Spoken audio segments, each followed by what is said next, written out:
સ્વાગત છે મારા કિચનમાં. આજે આપણે બનાવીશું આથાની ઝંઝટ વગર ઇન્સ્ટન્ટ ફરાળી ખાટા ઢોકળા. તો તમે રેગ્યુલર જે ખાટા ઢોકળા ખાતા હશો એ પણ ભૂલી જશો, એવા ટેસ્ટી, એવા ઝટપટ બની જશે. તમે લીલી ચટણી, ફરાળી ચટણી સાથે સર્વ કરી શકો છો. ઉપવાસમાં કે સામા પાચમ પર પણ બનાવી શકો છો. જો તમને મારી રેસિપીઓ ગમતી હોય અને હજુ સુધી ચેનલને સબસ્ક્રાઈબ ન કર્યું હોય તો સબસ્ક્રાઈબ કરજો અને બાજુમાં આપેલી ઘંટી દબાવજો એટલે નવી નવી રેસિપીના નોટિફિકેશન આવે. તો ચાલો બનાવીએ. તો એના માટે એક બાઉલમાં અડધો કપ સામો કે મોરૈયો એ મેં લીધો છે અને એમાં 1/4 કપ સાબુદાણા લેશું. 2 થી 3 પાણીથી સારી રીતે ધોઈ પાણી નિતારી દેશું. પાણી નિતારી એમાં 1/4 કપ જેટલું દહીં. દહીં અહીંયા બહુ ખાટું પણ નહીં, બહુ મોળું પણ નહીં એવું લેવાનું છે. અને સાથે આપણે 1/4 કપ મેં પાણી લીધું છે, પણ અત્યારે આપણે 1/4 કપથી થોડું ઓછું પાણી હું ઉમેરી રહી છું. પછી આપણને જરૂર લાગે તો આપણે બેટર વાટીએ ત્યારે એમાં ઉમેરીશું. તો પહેલેથી વધારે પાણી ન ઉમેરાય એ ધ્યાન રાખજો. તો બચેલું જે પાણી છે એને આપણે પછી વાપરીશું. અને હવે આ મિશ્રણને આપણે ઢાંકી 15 મિનિટ, અને જો ટાઈમ હોય તમારા પાસે તો 1 કલાક જેવું તમારે એને પલાળવા દેવાનું. તો ઓછો ટાઈમ હોય તો 15 મિનિટ, અને ઝાઝો ટાઈમ હોય તો કલાક સુધી પણ તમે પલાળી શકો છો. તો મેં અહીંયા 30 મિનિટ જેવું પલાળ્યું અને તમે જોઈ શકો છો સાબુદાણા એકદમ સારી રીતે ફૂલી ગયા છે. હવે આ મિશ્રણને મિક્સર જારમાં ટ્રાન્સફર કરીશું. સાથે 1 ઇંચ આદુના ટુકડા અને 2 થી 3 લીલા મરચાં કે તીખાશ તમને જોવે એ રીતે મેં અહીંયા મોળા તીખા મિક્સ કર્યા છે. અને 1/4 ટીસ્પૂનથી થોડું ઉપર મીઠું અને 1 ટીસ્પૂનથી થોડું ઓછું એ રીતે મીઠું ઉમેરી અને આપણે બેટરને વાટી લેશું. તો જેવું ઢોસાનું બેટર હોય એવું વાટવાનું છે, તો પાણી વાપર્યા વગર વાટીશ. તો બેટરને મેં સ્મૂધ વાટી લીધું છે. હવે ઢોકળિયામાં 3 કપ જેટલું પાણી ગરમ કરવા મૂકી દઈશું અને સાથે ઢોકળાની પ્લેટમાં 1/2 ટીસ્પૂન જેટલું તેલ ઉમેરી ઢોકળાની પ્લેટને પણ ગ્રીસ કરી લઈશું.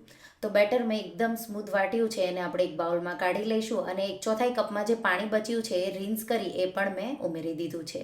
હવે 1/2 ટીસ્પૂન એનો ફ્રૂટ સોલ્ટ ઉમેરીશું અને એકદમ સારી રીતે બેટરને મિક્સ કરી દઈશું. તો એક જ દિશામાં આ રીતે. તો હું આ ફરાળી ખાટા ઢોકળા બનાવી રહી છું. તમને ખાટા મીઠા ભાવે તો 1/2 ટીસ્પૂન પાવડર શુગર પણ ઉમેરી શકો છો. બેટરને ગ્રીસ કરેલી થાળીમાં ઉમેરી દઈશું. આ રીતે એક થાળીનું આ બેટર છે. તમારે વધારે બનાવવું હોય તો એ રીતે તમારે બેટર પલાળવાનું. આ રીતે ટેપ કરી દઈશું થાળીને. પાણી ઢોકળિયામાં ગરમ થઈ ગયું છે. આ રીતે પ્લેટ મૂકી દઈશું ગરમ પાણીમાં ઉપર આ રીતે, અને ઉપરથી લાલ મરચું પાવડર છાંટીશું, મરી પાવડર છાંટીશું અને ઢાંકી હાઈ ફ્લેમ પર આપણે એને 15 મિનિટ માટે બાફીશું. તો 15 મિનિટ હાઈ ફ્લેમ પર તમે બાફશો એટલે આ ઢોકળા એકદમ પોચા, જાળીદાર તૈયાર થઈ જશે. તો આ રીતે 15 મિનિટ પછી ચેક કરી લઈશું નાઈફથી. તો હવે થઈ ગયા છે. ગેસની આંચ બંધ કરી પ્લેટને બહાર કાઢી લઈશું. સાથે ઢોકળાનો વઘાર કરી લઈશું. એના માટે 1 ટેબલ સ્પૂન તેલ, એમાં 1 ટીસ્પૂન જીરું. તલ તમે ખાતા હોય તો ઉમેરવાના, નહીંતર સ્કીપ કરવાના. લીલા મરચાંના ટુકડા અને મીઠો લીમડો ઉમેરી ગેસની આંચ બંધ કરી દઈશું. ઢોકળા હલકા ઠંડા થયા છે, લગભગ 2 મિનિટ જેવા. પછી આપણે આ રીતે નાઇફના મદદથી એના તમારે ટ્રાયેંગલ શેપમાં કે પછી આ રીતે ચોરસ શેપમાં કટ કરવા હોય તો કરી લેવાના. આ રીતે તો તમારે જે શેપમાં કટ કરવા હોય એ શેપમાં ઢોકળાને કટ કરી લેવાના આ રીતે. અને આ રીતે ઢોકળા કટ થઈ જાય એટલે આપણે જે વઘાર કર્યો છે એ એના પર રેડી દઈશું. હું તમને પહેલાં ઢોકળા બતાવી દઈશ. તો આ રીતે તમે જોઈ શકો છો એકદમ જાળીદાર, પોચા, ખાવામાં એકદમ ટેસ્ટી એવા આ ઢોકળા બન્યા છે. આ ઢોકળા ઇન્સ્ટન્ટ બને છે, એમાં આથાની પણ જરૂર નથી. તો ઢોકળા પર આપણે ઝીણા કાપેલા લીલા ધાણા અને એના પર જે વઘાર આપણે કર્યો એ આ રીતે રેડી દઈશું. તો બધા જ ઢોકળા પર આવી જાય એ રીતે. તો ઉપવાસ કે વ્રતમાં ઓછા તેલમાં જો તમારે કંઈ ખાવું હોય તો આ તમે ઝટપટ બનાવી શકો છો. ફરાળી તમે એને ઈદડા પણ કહી શકો છો, ફરાળી સફેદ ઢોકળા પણ કહી શકો છો, ફરાળી ખાટા ઢોકળા પણ કહી શકો છો.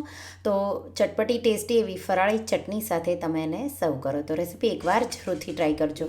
તો તમને આ રેસીપી કેવી લાગી મને કમેન્ટમાં જરૂરથી જણાવજો. અને જો રેસીપી ગમી હોય તો વિડીયોને લાઈક કરજો, શેર કરજો અને મારા ચેનલને સબસ્ક્રાઈબ કરજો. અને આવી જ નવી રેસીપીઓ માટે તમે બેલ આઇકન બટનને પ્રેસ કરજો. Thank you for watching.